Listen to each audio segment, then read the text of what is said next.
All right, hey, good evening, everybody. Welcome to Racers News Network Live. As you all know, normally I have intro music, but in Facebook and YouTube land, in their infinite wisdom, they have decided that if I continue to use it, I will get evicted from Facebook. So, welcome to Racers News Network Live, presented by Straight Line Performance and Automotive. As most of you know, Pete is normally with me. He has some stuff he had to tend to tonight with his business. So he will not be joining us, but we do have our guest on with us. Of course, I'm talking about Ellis Buth. Raced a Pinto stick shift wagon at the U.S. Nationals. And if I'm looking at your Facebook page correctly, you guys have a small fleet of kind of odd stock Eliminator cars. Is that correct? Yeah, you hit the nail on the head there with that one. Oh, I hear the little guy in the background. Awesome. Yeah, give me a second here. I'm gonna move rooms. Oh, don't worry about it. That's okay.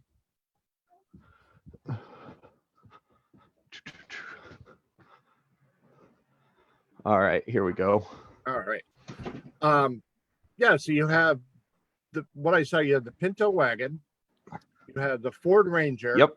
And I saw a couple other Mustangs, but I wasn't sure if those were four-cylinder cars or V8 cars. Yeah, sure. So I'll give you a little rundown of our stock Eliminator fleet. Yeah, so I actually drive the 91 Ranger W stock automatic truck. That's my car, or my vehicle.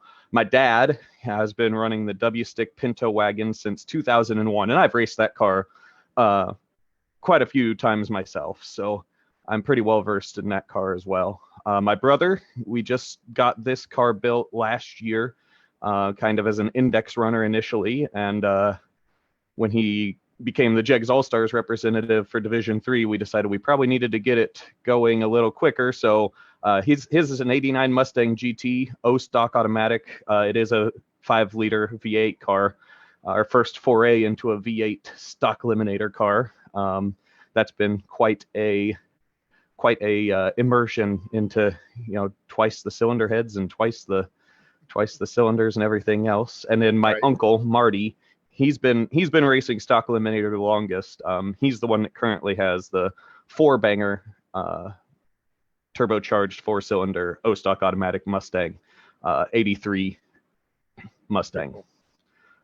Now, obviously, like when I spoke with you yesterday, we're in a land of 69 Camaros and Copos and Cobra Jets right now.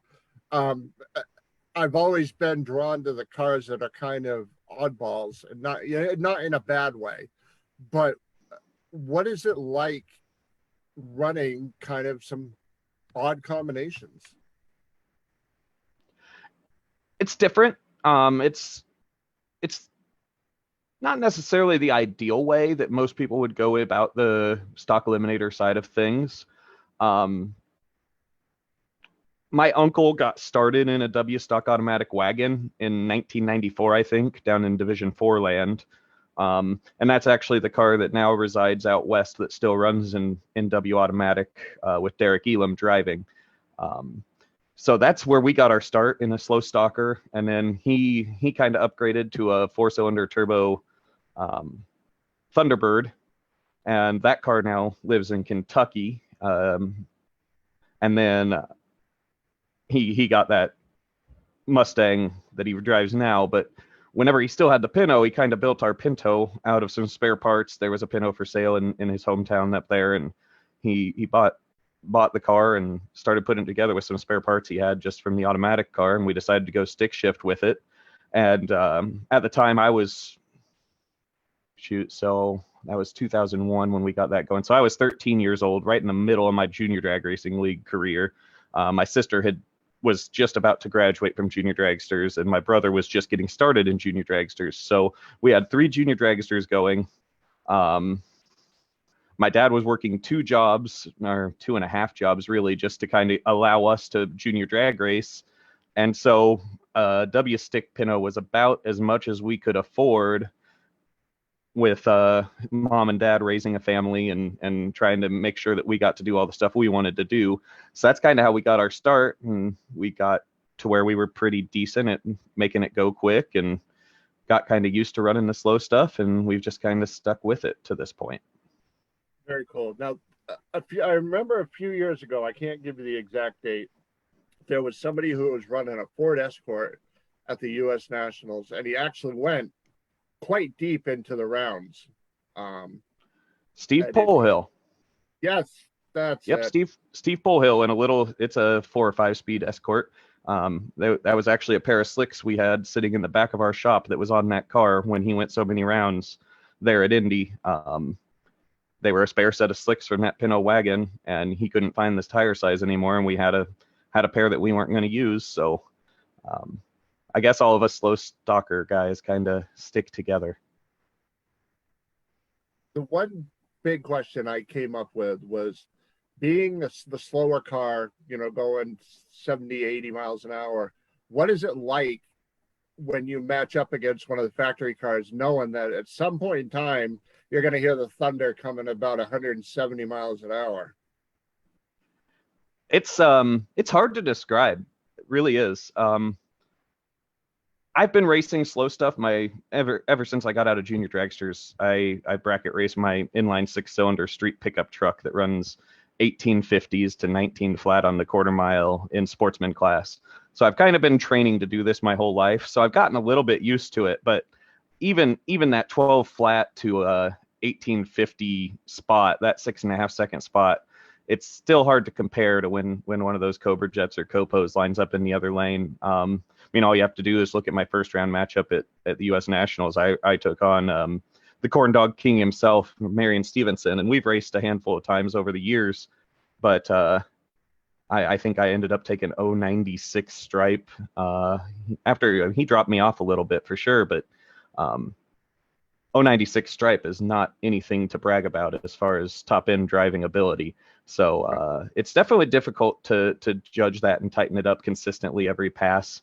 But man, it sure is a lot of fun.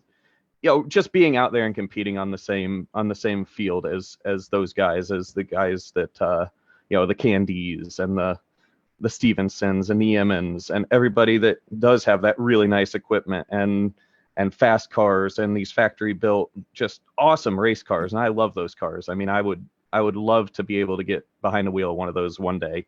But right now, where I'm at, I can afford to do what I'm doing with the Ranger. And you heard my baby crying in the background there before I changed rooms. Yep. A lot of stuff going on in life. So I've got to budget wisely.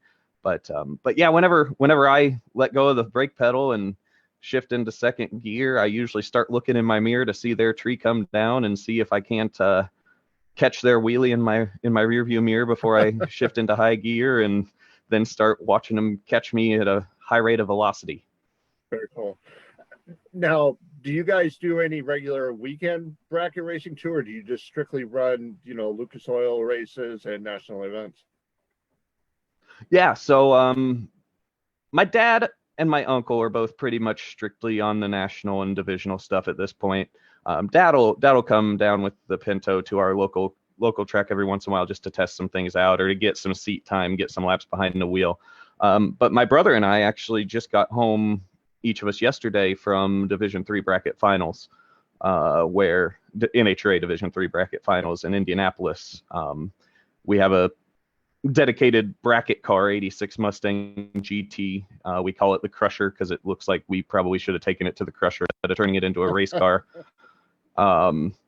It runs just about exactly what the O-Stock automatic car runs. It's about 1260s at 104 miles per hour in the quarter mile. So that's what I was racing over there in pro and sportsman class, and then my brother would just bracket raced the O-Stock automatic Mustang all year, because that was really our bracket car before we decided to turn it into a stocker. That was one of our bracket cars. So yeah, Travis and I bracket race quite a bit. I'm sitting in the top 5 in pro and sportsman points at my home track, Coles County Dragway USA here in Charleston, Illinois, and making tough decisions on whether to whether to chase that track title or keep chasing the divisional stuff and national stuff. It's really hard to kind of schedule all that out. I have a goal. I'd like to win the Division 3 bracket finals and go to the national championships in Vegas one day. Travis got to experience that in 2019. He won sportsman class at D3, and we went out to Pomona. That was last year. They ended up doing it in Pomona, and he got a 12-pack thrown on him first round, so we didn't get to experience the national championship feeling, but we got to experience the whole being out there and being part of the show.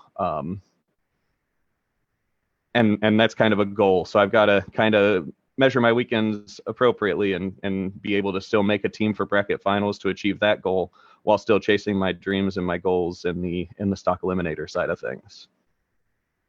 Now, what is it like rolling in to a place like Indy for the U.S. Nationals in what is really the ultimate underdog car? You know, and you look again, like you said, you know, you're rolling in, you see, you know, these all the factory hot rods, and you just kind of, yep, I got my pickup or I got my Pinto, and you know, we're here to show you what we got. What is that? What's that like? It's an even bigger underdog story because I roll in with an open trailer that my dad used for bracket racing back in the 1970s. So we often joke that he's had this trailer longer than he's had my mom. So that's my typical tow rig is we do have a motorhome finally this year with the baby, but towing on an open trailer with the pickup truck, I mean, it truly is. It does feel like the true underdog story. But like I said, I've been bracket racing for, since 1997 when I started in junior dragsters. So I've been around it for 25 years or so, been around it longer than that, but been behind the wheel for 25 years or so.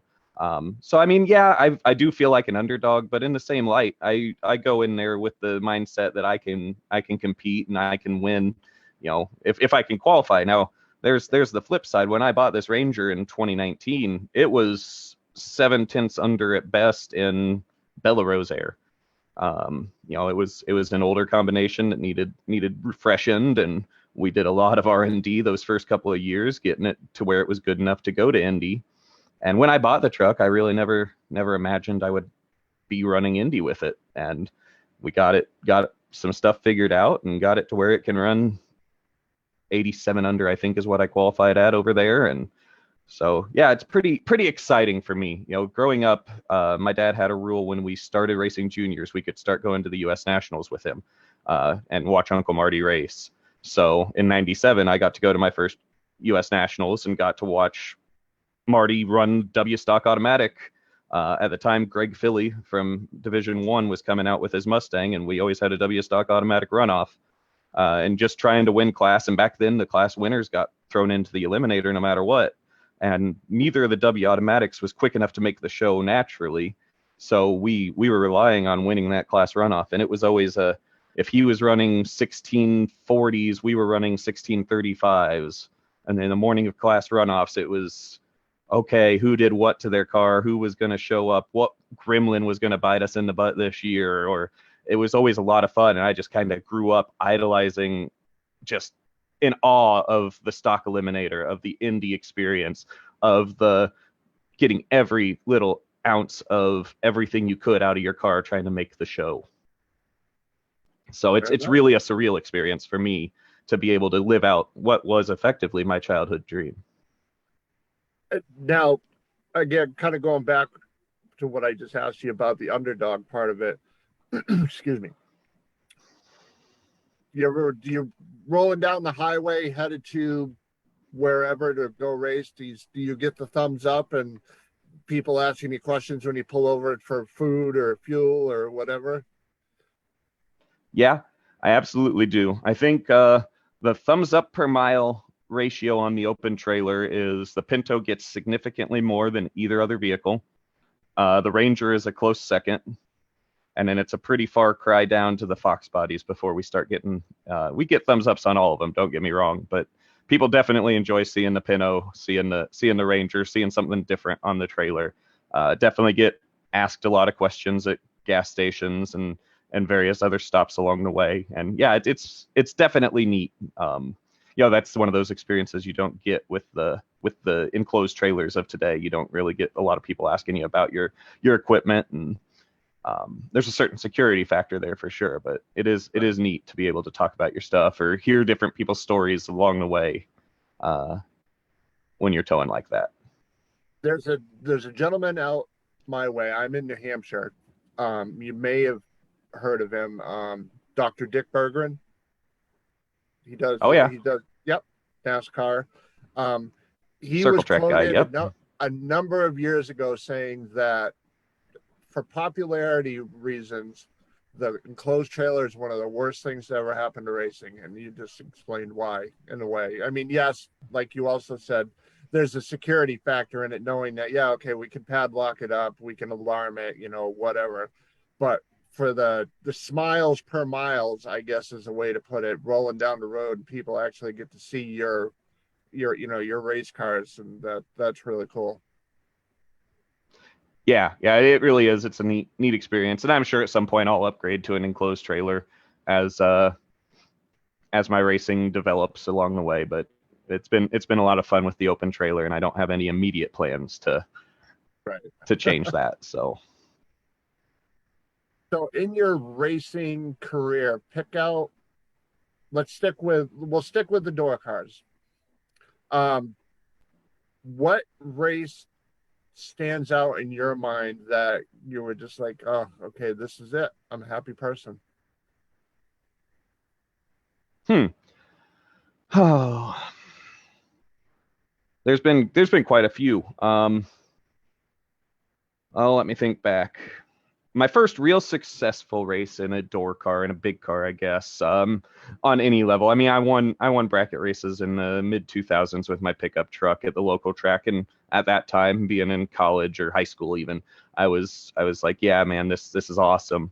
But as my career has grown and evolved, I guess, we used to have a race here in Lyons, Indiana, called the No Box Nationals, and it was a $5,000. 3 $5,000s, and one Friday night I took a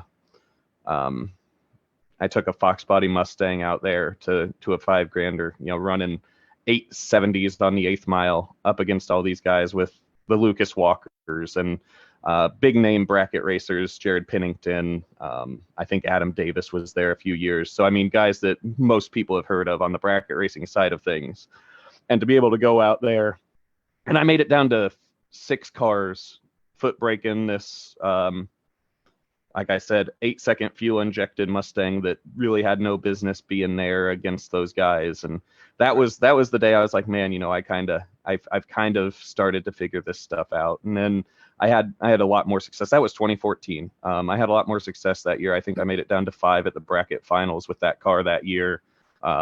Went to the Southern Foot Brake Challenge and made it down to deep in the money rounds. And I think that was the year and the time where I kind of started to say, okay, you know what, I'm to a point in my career where I can kind of play at some of the bigger races and be competitive. And then I went through a 3 or 4 year stretch where I was completely awful at those races and started to question everything again. Your existence in general, right?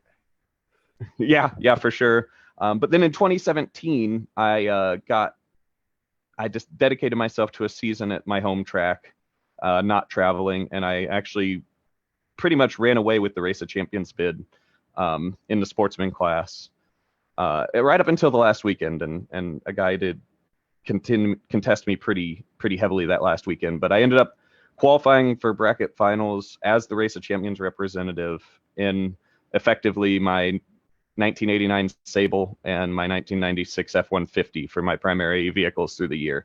So that was pretty cool. And then to go over there, I did borrow a car to go to the bracket finals and run the Race of Champions. Got in a 12-second Le Mans, and it carried me to a runner-up finish in that Race of Champions. And then after that, that's whenever my racing has really gotten a lot more consistent, week in, week out, year in, year out. So I guess if I were to put a point of reference in where my racing career kind of started to take the right turn, or make me, as you said, a happy man, I think that would be kind of the point. Very cool. So typically in a season, how many races do you run? Obviously, every year is different, whether, life in general, whatnot. Sure. Yeah, this year was definitely different with my son coming in March, and he wasn't supposed to come till May, so that kind of threw a wrench in everything as far as the planning. Okay. Um, yeah, so we typically try to hit a couple of stock races early on, travel south, go to Bellerose, go to Gainesville, some of that sort of stuff. We've done that the last couple of years. And then we take pretty much the rest of the month of March off, most of the month of April off. My home track does 1 to 2 races every weekend for points from the last weekend of April through the second or third weekend in October. So it's a brutal schedule. We end up with over 30 points races most seasons. So if I commit myself to that, I end up running at least 30 times in a year. And that doesn't even count the stock eliminator stuff. I'm probably, on average, I don't think I've taken a weekend off from the track since June. Okay. I've raced at least Saturday or Sunday every weekend since June. I can say that with some level of confidence. It might even be May. So it's been a grueling summer. I think between especially the stock eliminator stuff, taking some of them being Thursday, Friday, Saturday, and Sunday, double divisionals or the national divisional combo up at Columbus or this and that. So yeah, I definitely spend a lot of days at the racetrack. What is from here on out? What does the rest of your season look like for 2022? Yeah, so I'm still toying around with this weekend. I am considering taking this weekend off, but then again, Crusher's still loaded on the trailer behind the motorhome, and we are racing for a Wally down at the home track. So there's a decent chance that I at least drive down there for Saturday and take my chance at winning one of those local Wallies. But if I don't do that, I'll probably take this weekend off, and then St. Louis National event the following weekend with the Ranger. My brother will be there with the O-Stock Automatic 89 GT as well. And then I think we're going to do the double divisional in St. Louis. And then we'll have to kind of see where we're at. Travis has a solid divisional claim going right now. He's going to finish top 10 in the division unless something really crazy goes on. So we might have to try to find him an out of division, which is going to be tough that late in the year. We might have to go to Orlando, which I'm not really too excited about. That's a pretty long trip. But I'm sitting in 8th in the division right now, so I've also got a semi-decent claim going. Neither of our national scores is very good. The 2 national events we've each been to. Travis didn't qualify for the U.S. Nationals, so he put up a 10 there. And Columbus, he put up a 40. I was a 40 and then a 30 because of my driving error.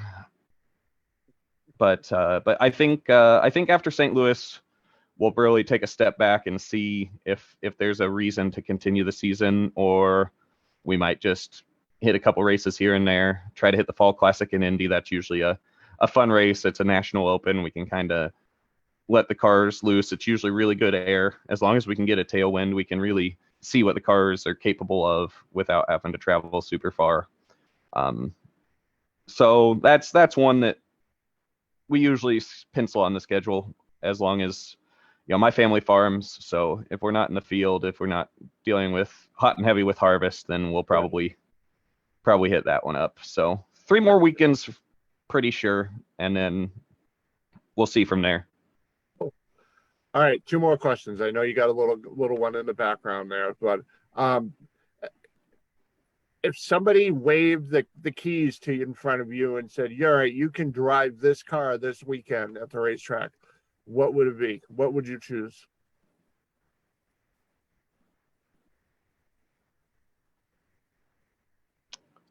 That's an interesting question. I'm going to stick to stock eliminator because that's where my heart and my roots are. If somebody were to wave the keys to a 67 Fairlane station wagon, ideally, Um, 390, 427, it doesn't really matter to me. Right. But a 67 Fairlane, I'd probably have to say, okay, if you're going to let me drive it, I'll drive it. Right. If you're going to without twist much my arm and hesitation.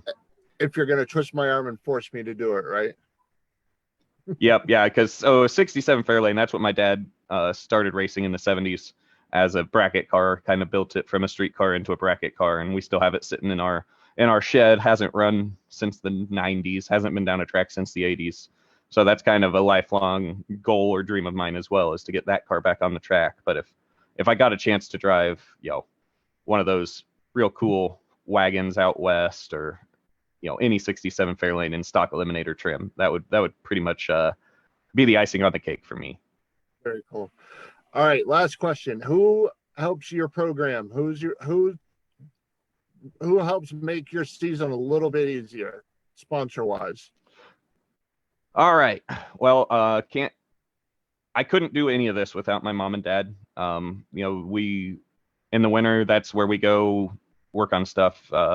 We built that gray Mustang that my brother's driving in that shop. We redid my whole truck in that shop. We redid the whole Pinto in that shop. So first and foremost goes out to them. This wouldn't be happening without them. And also my uncle Marty got us started in this sport, and anytime we need anything, he's willing to drive down and take an engine somewhere or do whatever needs to be done. So we absolutely couldn't do it without the family members. Travis, my honorary brother Blake Hooper, goes out of his way for us a lot. Loans us trailers, loans us tow rigs. Last year we used his motorhome for a couple weeks for the U.S. Nationals and stuff. So got to thank the family members first and foremost. My sister does all of our vinyl work for us. So those are the most important people. We do this mostly on our own. Larry Hodge Racing Tires. Larry's always been really good to me. I'm about 30 minutes from him, not even 30 minutes if I drive fast. So I can call up Larry and he can pretty much get me whatever I need in a timely manner, or I can call him and say, hey, this is what I've got. He kind of was on me a couple years ago. You need to try some radials on the truck. And I said, well, they don't really make a radial in a size that would make sense. And he said, let's get a set of these 26 by 8.5s and see what they do. And so we did. We tried them next to my 24 or 5, 8.5 bias plies, and it was pretty much the same back to back. And this was before we rebuilt the truck.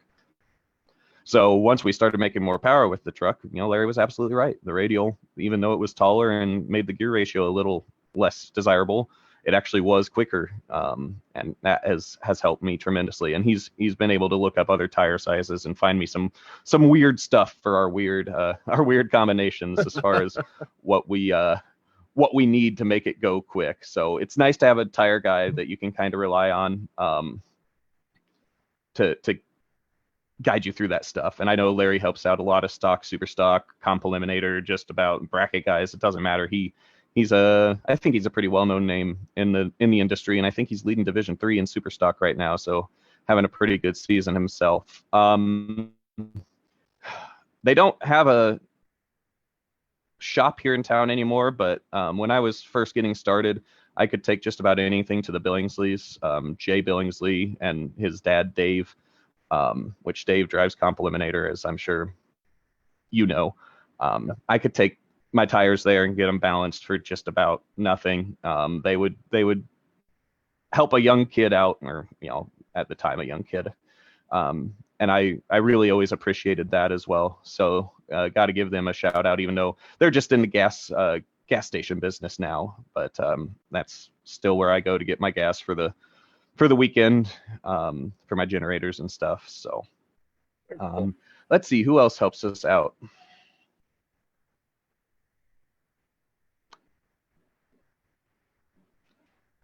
Yeah, as far as companies go, that's pretty much it. Just kind of a couple of local guys. The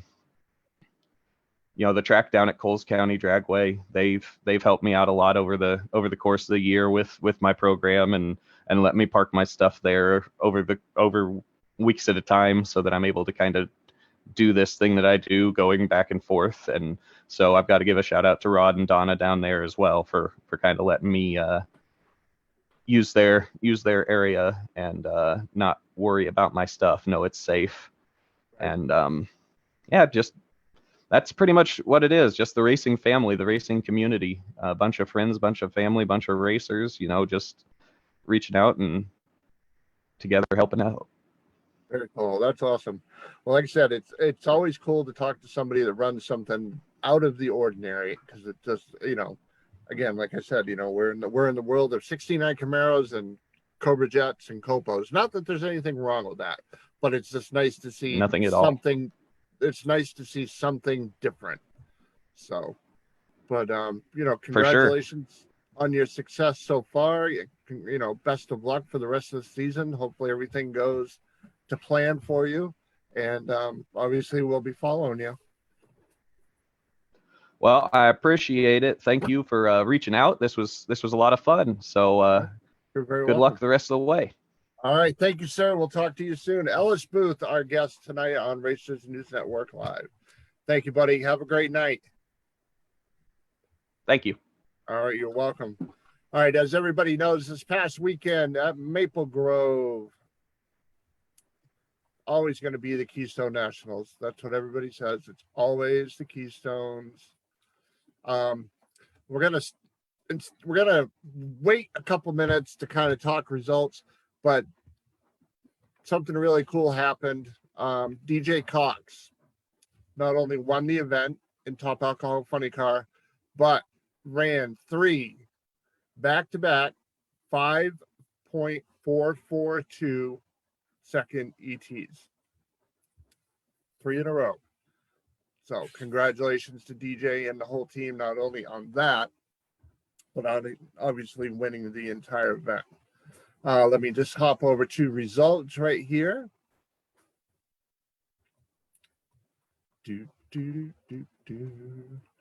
All right. The final results for the NHRA Camping World Drag Racing Series that returned to Maple Grove for the 37th annual Pep Boys NHRA Nationals. It's the 17th race of the 22 event NHRA Camping World Series calendar. In Top Fuel, Austin Prock over Justin Ashley. Funny Car, Robert Height over Tim Wilkerson. Pro Stock, ladies on a roll. Can't deny it, no matter how hard you try. Over her teammate, Troy Coughlin Jr., Erica Enders takes home the Wally in Pro Stock. Pro Stock Bike. Where did this guy come from? Joey Gladstone. I think this is his 3rd event win this year. On a Suzuki, defeated Angie Smith, who, as Pete would like to say, lit the cherry.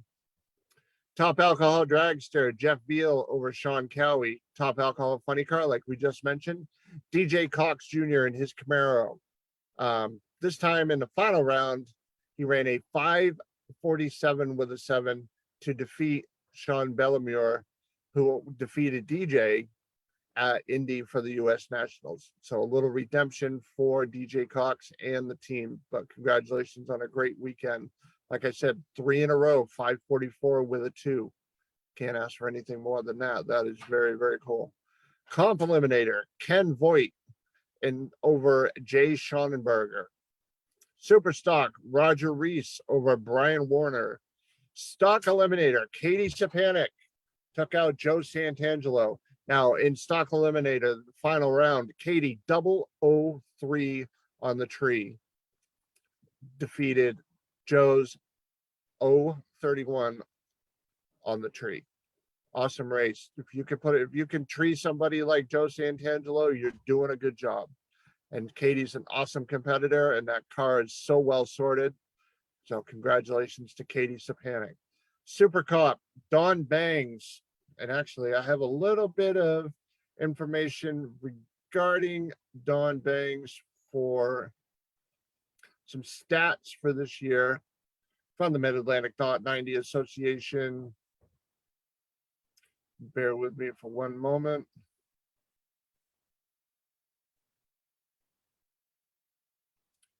Pulling it up now. So not only with Don's success in the NHRA Lucas Oil drag racing portion of the universe, he has 1 win, 2 runner-ups in the Mid-Atlantic .90 series, and is in second place in Super Comp points. So congratulations to Don Bangs. Super Gas, Bo Butner in a Chevy Corvette defeated Frank Volpe in that beautiful Ford Mustang. This is 2 Super Gas Wallies for Bo Butner, and Frank has got one of the most beautiful race cars to ever set foot on a racetrack. Top Sportsman presented by Vortex Superchargers. Vonnie Mills and her Chevy Camaro defeated Larry Willard in his Chevy Bel Air, also a very beautiful car. Factory Stock Showdown. David Barton and the Chevy Camaro defeated Aaron Stanfield in his Chevy Camaro. And Junior Dragster Shootout. They got the run in the big show. Paige Ketterer defeated Mason Artem. Now, I got a little stat on, let me back up here just 1 second for Vonnie Mills. Again, please bear with me, and I will have this for you. So, those of you that are familiar with Billy Kleinspan, he not only does the off-season diecast races, but is one hell of a statistician. So, in regards to Vonnie Mills, let me just scroll down the page because I do know that I have it. It's just a matter of finding it. There it is. All right. This weekend at Maple Grove, history was made. Drag racing fans will always remember where they were on September 18th, 2022, when Vonnie Mills became the first woman in NHRA history to win in Top Sportsman at a national event.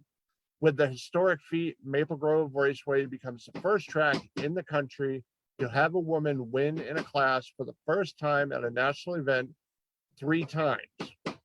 With Bonnie Burkett winning Top Alcohol Funny Car in 1986, Angèle Sampé in Pro Stock Bike in 1996, and of course, this past weekend, Vonnie Mills in Top Sportsman in 2022.